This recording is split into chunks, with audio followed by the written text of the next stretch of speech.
வணக்கம். உலகத்துல இருக்கிற டாப் 1% மக்கள் கத்துக்கிற விதம் நம்மள மாதிரி சாதாரணமா இருக்கிறவங்க கத்துக்கிறத விட ரொம்பவே வித்தியாசமானது. நாம எல்லாரும் தகவல்களை சேகரிக்கும் போது அவங்க வேற ஒரு ஆட்டத்தையே ஆடுறாங்க. அது என்னன்னு நாம இப்ப பார்க்கலாம் வாங்க. இந்த ஸ்லைட்ல இருக்கிற வித்தியாசத்தை கொஞ்சம் பாருங்க. ஒரு பக்கம் சாதாரண சிந்தனையாளர்கள் தனித்தனியா கிடைக்கிற தகவல்களையும் உண்மைகளையும் மனப்பாடம் பண்றாங்க. ஆனா இன்னொரு பக்கம் அந்த டாப் 1% மக்கள் ஒரு கட்டமைக்கப்பட்ட ஆட்டத்தை ஆடுறாங்க. இப்ப நம்ம பார்க்க போற 5 பழக்கங்கள் இந்த வித்தியாசத்தை தான் இன்னும் தெளிவா சொல்ல போகுது. இன்னைக்கு நாம பார்க்க போற 5 முக்கியமான பழக்கங்கள் இதுதான். முதல்ல, ஒரு மன வலைப்பின்னல உருவாக்குறது. 2வது, உங்க நிபுணத்துவத்தையே கேள்வி கேட்கிறது. 3வது, சின்ன சின்ன நுணுக்கங்கள்ல தேர்ச்சி பெறுவது. 4வது, ஒரு விஷயத்த நீங்களே உங்களுக்கு கத்துக் கொடுக்கிறது. கடைசியா, நிஜ வாழ்க்கையிலிருந்து கத்துக்கிறது. வாங்க ஒவ்வொன்னா ஆழமா பார்க்கலாம்.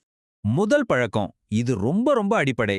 உங்க அறிவுக்கு ஒரு அமைப்பை உருவாக்குறது. அதாவது சும்மா உண்மைகளை மட்டும் சேகரிக்காம ஒரு சிஸ்டம் மாதிரி யோசிக்கிறது எப்படின்னு பார்க்கலாம். பில்லியனர் இன்வெஸ்டர் சார்லி மங்கர் சொல்றத கொஞ்சம் கேளுங்களேன். அவர் என்ன சொல்றாருன்னா, புதுசா கத்துக்கிற ஒவ்வொரு விஷயமும் ஏற்கனவே நமக்கு தெரிஞ்ச விஷயங்களோட ஒரு வலை மாதிரி பின்னப்பட்டிருக்கணும். அப்படி இல்லைன்னா அந்த தகவல் நமக்கு எந்த பிரயோஜனமும் இல்லாம போயிடும். அதாவது அறிவை தனித்தனியா பார்க்காம ஒன்னோட ஒன்னு தொடர்பு படுத்தி கத்துக்கணும்.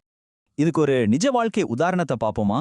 மான்ட்ராகன் கூட்டுறவு குழுமம் அதை ஆரம்பிச்ச ஹோசே மரியா வெறும் ஐடியாவோட நிக்கல, ஒரு சிஸ்டமா யோசிச்சாரு. முதல்ல ஒரு தொழிற்கல்வி பள்ளியா ஆரம்பிச்சாரு. அங்க படிச்சு முடிச்ச மாணவர்கள் அவங்களே ஒரு தொழிற்சாலையை உருவாக்குனாங்க. அந்த தொழிற்சாலை வெற்றி பெற்றதும் வந்த லாபத்தை மறுபடியும் கல்விக்கே முதலீடு செஞ்சாங்க. இதனால ஒரு சுய வலுப்படுத்தும் வளர்ச்சி அமைப்பு உருவாச்சு. இதுதான் சிஸ்டமேட்டிக் திங்கிங்கோட பவர். அப்போ இங்க முக்கியமான விஷயம் என்ன தெரியுமா? கத்துக்கிறதுக்கு உங்க மனநிலையையோ இல்ல மன உறுதியோ மட்டும் நம்பி இருக்க முடியாது. உங்களுக்குன்னு ஒரு அமைப்பு, ஒரு சிஸ்டம் வேணும். இப்போ உங்களை நீங்களே கேட்டுக்குங்க. உங்க மூட நம்பி இல்லாம உங்களை கத்துக்க வைக்கிற மாதிரி ஒரு சிஸ்டம் உங்க வாழ்க்கையில இருக்கா? உங்க வருங்காலத்தால கூட தப்பிக்க முடியாத அளவுக்கு வலுவான அந்த சிஸ்டம் எது? ஞாபகம் வச்சுக்கங்க, மோட்டிவேஷனை விட சிஸ்டம்ஸ் தான் எப்பவுமே ஜெயிக்கும்.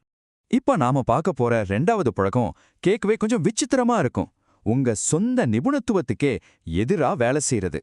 ஒரு புதுசா கத்துக்கிறவங்களோட மனப்பான்மையில என்ன சக்தி இருக்குன்னு பார்க்கலாம். நம்மளோட நிபுணத்துவம், அதாவது நம்ம எக்ஸ்பர்டீஸ், அதுவே சில சமயம் நமக்கு எதிரியா மாறிடும். அது நம்ம கற்பனை சக்தியை அப்படியே ஒரே இடத்துல உரைய வச்சிடும்.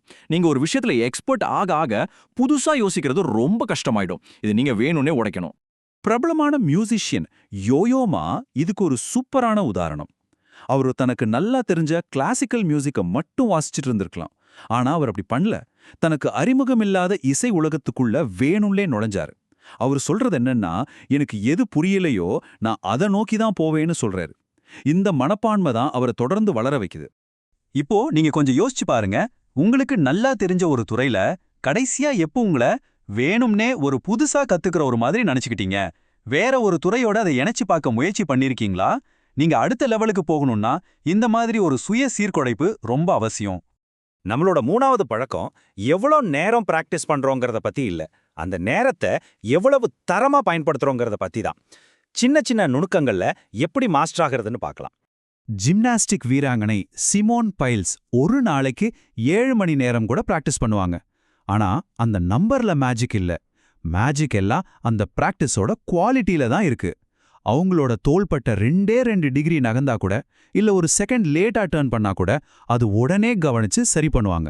அந்த சின்ன சின்ன தவறுகளை சரி பண்றதுல அவங்க அவ்வளோ தீவிரமா இருந்தாங்க.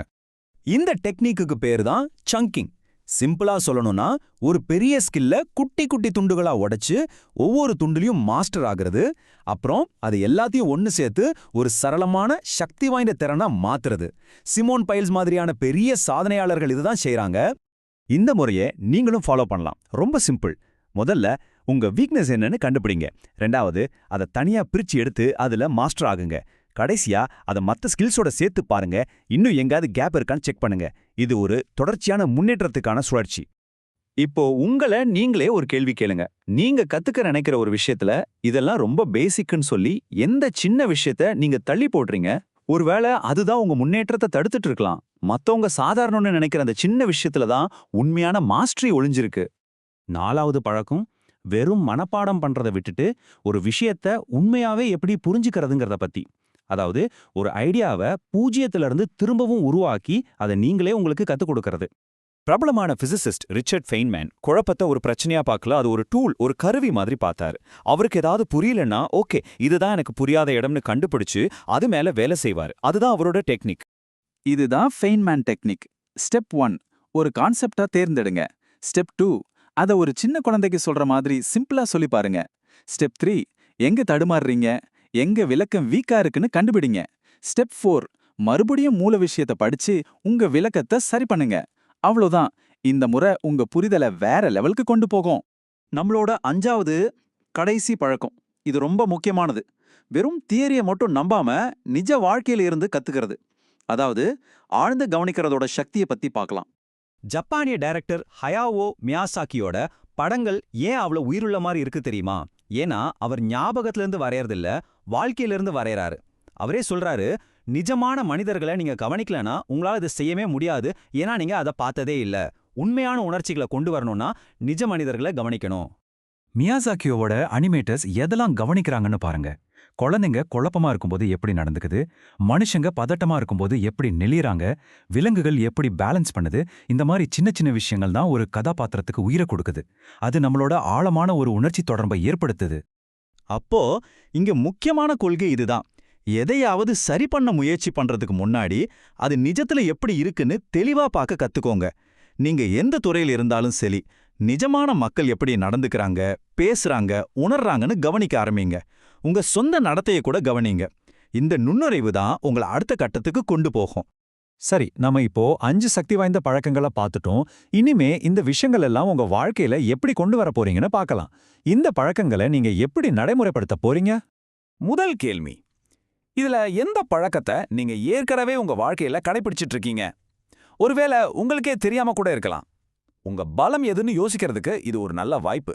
கடைசியா இந்த கேள்வியை கேட்டுக்கோங்க. இன்னும் எந்தெந்த பழக்கங்களை நீங்க உள்வாங்கி அதுல உழைக்க வேண்டியிருக்கு? உங்க கற்றல் பயணத்துல நீங்க அடுத்து போக வேண்டிய இடம் எது? இப்போ நீங்க கத்துக்கிட்டதை நடைமுறைப்படுத்த வேண்டிய நேரம் வந்தாச்சு.